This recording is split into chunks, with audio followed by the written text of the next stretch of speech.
Okay, so let's take a look at your week 1 assignment 3. The first thing off, if you put 4 of these drawings onto the one page, which is great, you have to make sure you're following through with the specs in terms of the size of these things. Right now we have what is relatively smaller end of things at the 500 by 400, and we would want an 800 by 600, so 300 pixels bigger, which is going to probably give us about 65% larger viewing area.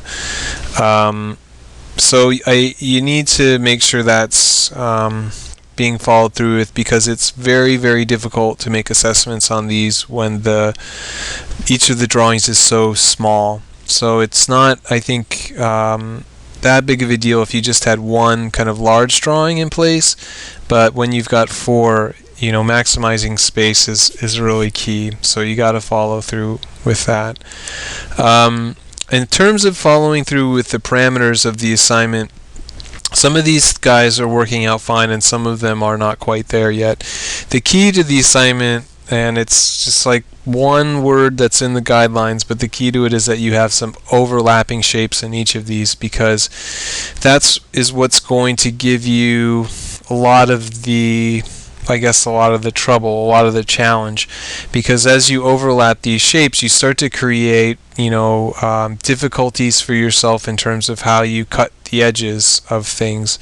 It also ends up creating very tight spaces in a lot of cases, so you can take a look at your peers and how, some of them have circles right next to circles, and then you've got this really tight space in between the circle, and you have to figure out how to navigate that with your marker, and how the technique kind of works for that. Sometimes the side to side is much better in dealing with a certain kind of space than the blind is, and sometimes the blind can just cover an entire space really well unobstructed.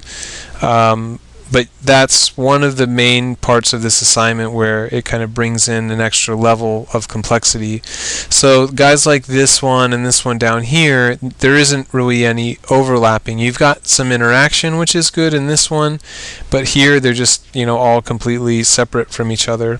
And I can see you're trying to get some variety into these. You're trying to get them all to be very different. This one is a little representational. This one they're interacting by stacking. This one is good solid overlapping, and this one is not. And I'm fine with the variety. They can all be as different as they want to be, but they still have to have that kind of aspect that the guidelines are laying out for them. So that's kind of, for me, one of the main issues that I have here, is that I think there are a few of these that just are not creating that level of challenge that I think a lot of your peers have had to have had to deal with.